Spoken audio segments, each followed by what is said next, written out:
Assalamualaikum warahmatullahi wabarakatuh. Perkenalkan, nama saya Nabila Divana Zakia, absen 24 dari kelas 11 TPL2.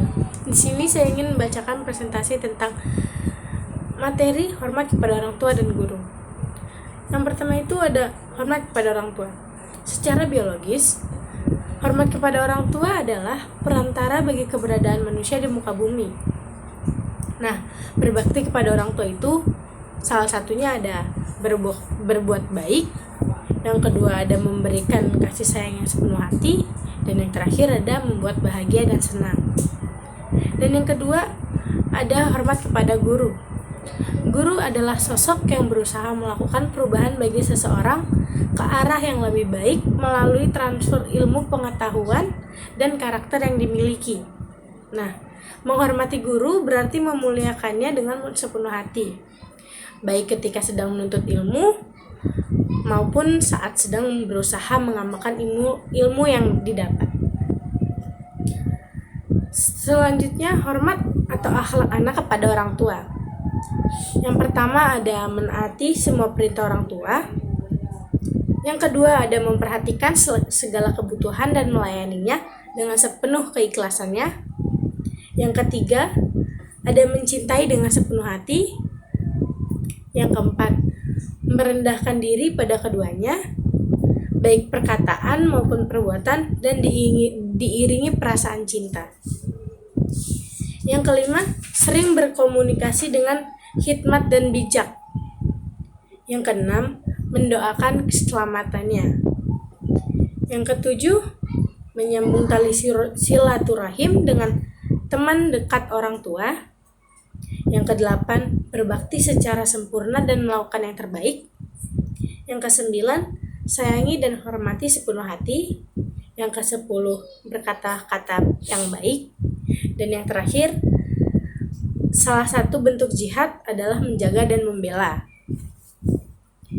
Selanjutnya, ada hormat atau akhlak anak kepada guru. Nah, yang pertama itu ada cintai dan hormati gurumu. Yang kedua, ada mendoakan guru untuk kebaikan dunia dan akhiratnya. Yang ketiga, bersikap tawadu di hadapannya agar diberi kemudahan dalam proses menuntut ilmu. Yang keempat, jika ada perbedaan pendapat, diskusikanlah dengan cara yang sopan dan santun. Apabila berbuat salah, segeralah berminta maaf. Yang kelima, menjaga ilmu yang diberikannya dengan cara mengamalkannya. Yang keenam, teladani perilaku terpuji, ikuti nasihat-nasihatnya. Dan yang terakhir, tekun dan disiplin dan dalam menuntut ilmu sebagai wujud mencintai guru. Berikut riwayat terkait dengan tingginya derajat guru dan etika murid terhadap guru. Yang pertama itu ada hadis riwayat Tabrani yang berbunyi, Rasulullah SAW bersabda, pelajarilah ilmu dengan ketenangan dan sikap hormat terhadap bertawadu kepada orang yang mengajarimu. Yang kedua, Umar bin Khattab berkata, kematian 1000 ahli ibadah yang bangun untuk ibadah atau abid sepanjang malam dan berpuasa sepanjang siang lebih ringan amalannya dibandingkan kematian seorang alim, orang berilmu. Nah, contoh sikap para ulama terhadap gurunya. Ibnu Abbas, sahabat mulia yang sangat dekat dengan Rasulullah SAW, mempersilahkan Zaid bin Sabit untuk naik ke atas kendaraannya. Sementara ia sendiri yang menuntunnya, beginilah kami diperintahkan untuk memperlakukan ulama kami, ucap Ibnu Abbas. Zaid bin Sabit sendiri mencium tangan Ibnu Abbas. Beginilah kami diperintahkan untuk memperlakukan keluarga Rasulullah SAW, balas Zaid.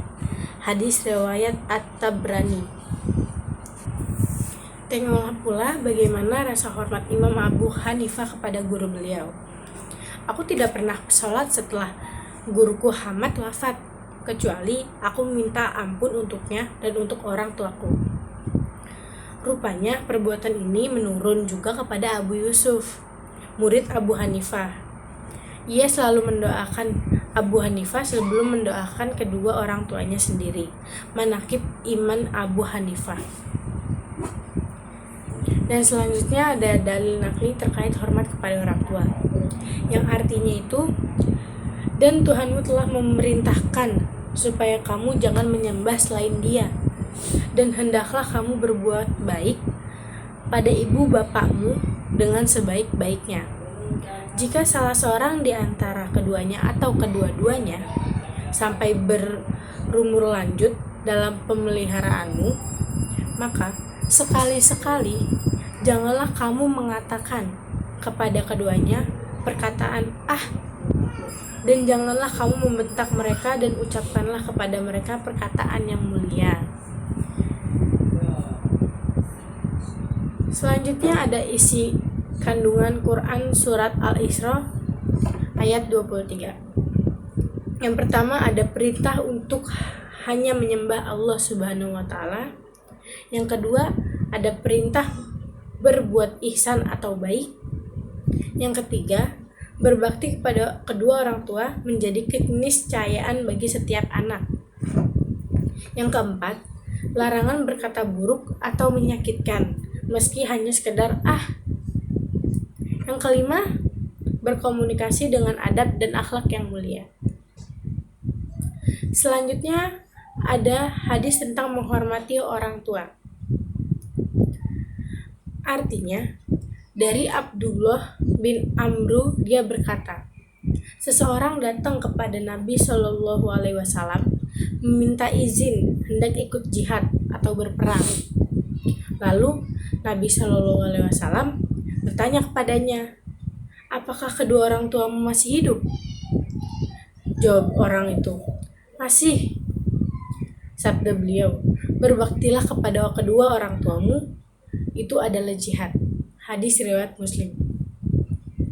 Dan isi kandungan hadis menghormati orang tua, yang pertama ada berjihad di jalan Allah merupakan tugas mulia dalam menegakkan ajaran Islam. Yang kedua, batasan boleh tidaknya ikut berjihad. Salah satunya adalah pentingnya berbakti atau merawat orang tua kamu. Yang ketiga, berbakti kepada orang tua dengan merawat dan berbuat baik kepadanya merupakan ibadah yang sangat mulia. Selanjutnya ada hadis tentang menghormati guru, yang artinya dari Abu Umamah al-Bahili, ia berkata, dua orang disebutkan di sisi Rasulullah Shallallahu Alaihi Wasallam. Salah seorang adalah ahli ibadah dan yang lain seorang yang berilmu. Kemudian Rasulullah Shallallahu Alaihi Wasallam bersabda, keutamaan seorang alim dari seorang abid seperti keutamaanku dari orang yang paling rendah di antara kalian. Kemudian beliau melanjutkan sabdanya, sesungguhnya Allah, malaikatnya, serta penduduk langit dan bumi, bahkan semut yang ada di dalam sarangnya, sampai ke ikan paus, mereka akan mendoakan untuk orang yang mengajarkan kebaikan kepada manusia. Hadis riwayat Tirmizi. Dan isi kandungan hadis menghormati guru, yang pertama ada tingginya derajat orang yang berilmu alim atau guru. Yang kedua, kewajiban menghormati guru. Dan yang ketiga, tawadu terhadap guru merupakan syarat untuk memperoleh ilmu yang sempurna. Nah, kaitan antara ketauhidan dalam beribadah dengan hormat dan patuh kepada orang tua dan guru. Yang pertama, ada perintah berbuat baik kepada orang tua dan hormat kepada guru adalah perintah Allah dan Rasul-Nya. Yang kedua, sikap dan perilaku hormat dan patuh kepada orang tua dan guru merupakan bagian dari ketauhidan orang yang beriman dalam beribadah. Dan yang terakhir, berbuatlah baik kepada orang tua dan hormat kepada guru hanya terrealisasi bagi yang memiliki akhlakul karimah. Untuk memiliki akhlakul karimah, landasannya iman. Sekian dari saya. Wassalamualaikum warahmatullahi wabarakatuh.